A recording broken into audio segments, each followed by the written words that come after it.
Hi guys! Welcome back to my channel. For today's video, gagawa tayo ng top 10 favorites from Althea Korea.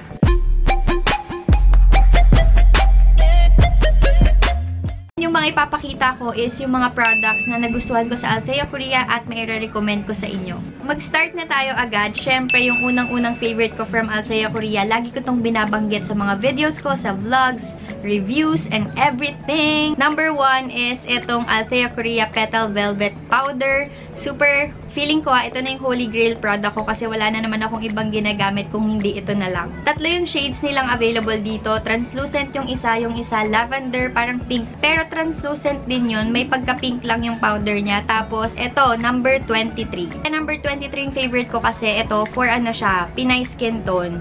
As you can see, wait lang ha. Di yata siya kita, pero yung undertone niya is yellow. Perfect na perfect siya pang set. Tapos, it feels very soft. Parang baby skin talaga kapag gumagamit kayo nito. And I think this is also good for oily skin. Katulad ko kasi ako oily ako sa T-zone. Tapos, ito na parang nasisip-sip niya yung oil sa face. Kaya, ayun, gusto ko siya. At dahil super favorite ko tong Althea Petal Velvet na powder, 4 yung backup ko. Kita nyo ba? Binili ko to. Actually, kakadating lang nito. Gagawa din ako ng haul kasi mayroon akong bagong nabili sa kanila. Pero, ayan guys, as in favorite ko talaga to. If ever na may papabili talaga ako sa inyo, ito na yon. Petal Velvet Powder. This is only for 210 pesos. Maliit siya guys, pero a little goes a long way. Kape-kape muna tayo guys para magising ang aking diwa. Di pa kasi ako naliligo, nag-makeup lang ako. Ayan, fresh lang, diba? Pero nagilamos ako Pangalawang product na may re-recommend ko from Althea Korea is itong Innisfree Green Tea Cleansing Foam. Pangatlong bottle na namin to ni MJ. Si MJ din super gusto niya to kasi nga meron siyang cooling effect sa face. Okay din to sa acne prone skin kasi ito yung ginagamit kong cleanser nung nagkaroon ako ng sobrang daming breakout dito sa pisnging area. So ayan, nakaka-moisturize din to sa face and sobrang lamig niya at it smells really good din talaga. Ay, sarado pa pala siya. Hindi ko pa bubuksan kasi nga may ginagamit pa ako. Parang binili ko lang kasi to for backup. So, ayan. Innisfree beige. Sobrang ganda nito as in. Tapos, ang suggest ko kapag bibili kayo sa Althea Korea, damihan nyo na or sana maka 999 kayo kasi nga meron silang free shipping. Kasi kapag hindi kayo naka 999, walang free shipping. Sayang best. E di, bilhin mo na yung talagang as in gusto mong bilhin dun sa website nila. Lahat naman ng brands nandun like Laneige, ano pa ba? Misha, Etude House, halos lahat ng Korean brands nandun na. So, hindi kayo mahihirapan na pumili. Tapos, ano pa ba? Marami silang selection, skincare, makeup, may mga tools and everything. So, ayun. Suggest ko lang naman yun kasi may nagtanong sa akin. Parang ang mahal daw ng shipping fee sa Althea Korea. Ako talaga guys, yung nag-purchase ako dun, pinilit ko talaga na lumampas ng 1,000 pesos para, ano na, sulit na plus mas mura ang products nila kesa dito sa Philippines, kesa sa mga ibang website. So, yun lang, just to inform you guys. Next naman is itong Real Fresh Skin Detoxer from Althea Korea. Collab din nila to. This one is the green tea and ito naman is yung rose. Kung kayo ay tamad mag-skincare, ito ang sagot. Kasi 10-second mask lang siya. Yung rose is sa umaga and yung green tea naman is sa gabi. Hindi ko lang sure kung tama yun Pero basta isa sa umaga, isa sa gabi. Alam niyo yun kapag sobrang pagod na kayo galing work or galing event, ito lang best ilagay mo sa face mo tapos ibabad mo siya for 10 seconds lang tapos i-massage mo, then rinse off, okay na yung face mo, malinis na siya. Okay din tong dalawang to kapag magpe-prep kayo before makeup. Yung kumbaga ito na yung parang magiging moisturizer nyo kasi after nyo maghilamos nito guys, okay na siya lapatan ng makeup. Next product naman is itong Althea Petal Velvet Powder. Ay, hindi pala siya powder. Itong Petal Velvet Sunaway. Nagustuhan ko din to guys kasi alam nyo, ito lang yung sunscreen na nagustuhan ko na hindi ako nagkaroon ng tiny bumps. Tapos, sobrang lightweight niya. Parang wala kang nilagay, hindi siya malagkit. It feels wala siyang pakiramdam sa mukha. Tapos, okay na siya as is. Kahit ito na lang gamitin mo, lalo na kapag wala ka naman tinatago. Okay na to, pack na siya. And this one has SPF 50 PA 4+ yun best. This is also good if you have oily skin kasi meron siyang sebum control. Tapos, nakaka-moisturize din siya ng face. Panglimang item from Althea Korea is itong primer water nila. Sobrang nagustuhan ko to. Pero syempre, kaya hindi ko pa siya ginagamit. Meron pa kasi akong mga ginagamit na bago. Na kailangan kong reviewin, kaya in-stop ko muna. Pero sobrang nagustuhan ko to. Actually, yung line kasi to, parang 4 yata siya or 3. Yung dalawa guys, parang hindi ko medyo bet. Pero okay naman sila. Parang hindi ko lang siya yung parang hindi ko siya gusto talagang gamitin. Pero ito, kapag naubos na yung mga ginagamit ko na toner or kapag gusto ko na tipirin yung toner na ibang ginagamit ko, ito yung ibabalik ko sa aking skincare. Ito naman guys, parang hindi mo na siya kailangan magbulak. Ilalagay mo na lang siya dito. Hindi naman kasi siya sobrang watery, yung sakto lang.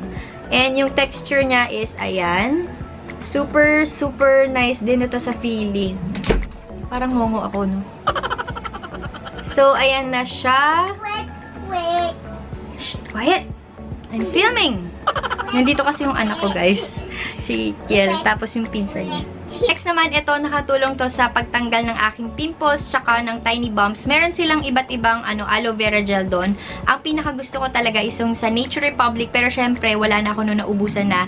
At nagustuhan ko or natripan ko mag-try ng bago. So, ito yung 80 Fox Tea-Top Water Aloe Vera Gel. I think this one is 210 pesos or 230. Basta 200 plus lang siya. As in guys, ang laki nito.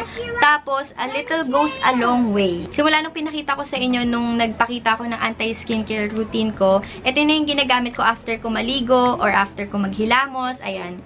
Ayan pa lang yung nagagamit ko. Ayan, teka lang. Ganyan pa lang siya guys. As in, a little goes a long way. Tapos, mga dalawang pump lang kasi yung ginagamit ko. Ganyan lang.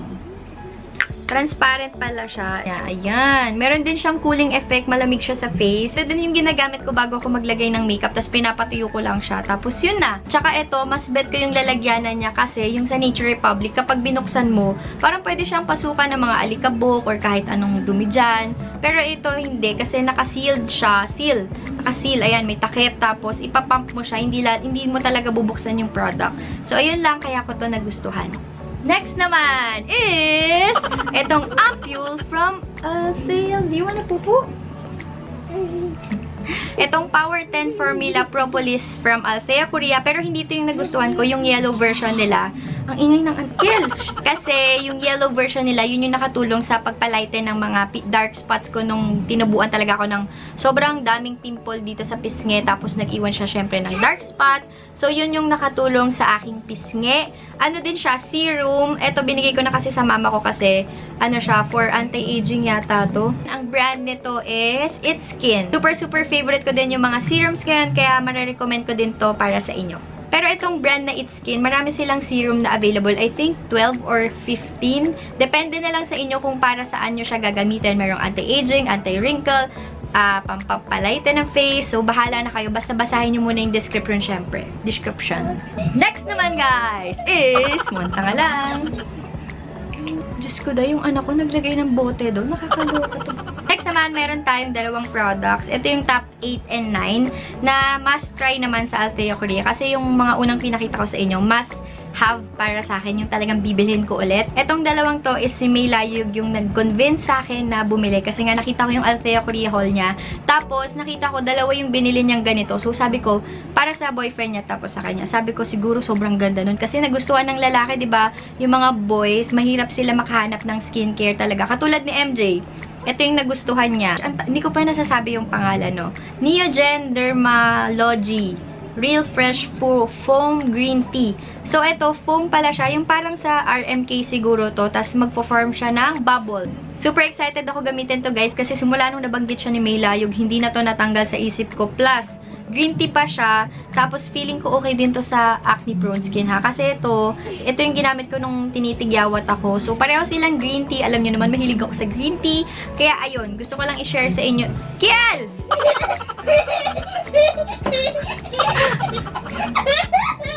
Lakas ng tawa mo. Guys, yung anak ko, nababaliw na po. Tingnan nyo silang dalawa.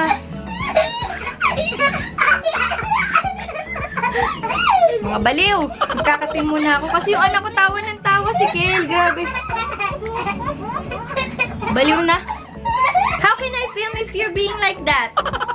So, ayun na nga. Basta, ito yung feeling ko na must try from Althea Korea. Tapos, punta na tayo sa next product. Top 9 naman na feeling ko okay din bilhin sa Althea Korea is itong COSRX Centella Blemish Ampoule. So, sabi ni May Layug, okay din to if you have acne-prone skin or kung may mga tigyawat kayo. This one provides relief to irritated, specifically, and sensitive stressed out skin. Ba't ganun? Parang di ko naintindihan yung nakalagay dito. Pero ganun yung ginagawa niya sa skin. Parang nakakatanggal yata siya ng pimple. Babalitaan ko kayo, guys. Pero yun nga, dahil pinakita to ni May Layug dun sa Althea haul niya, yun, binili ko na din siya.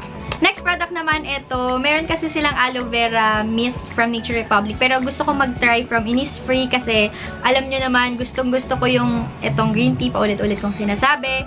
So, ayan. Ito yung Innisfree Aloe Vera Revitalizing Skin Mist. So, ito naman aloe vera siya. Later, okay?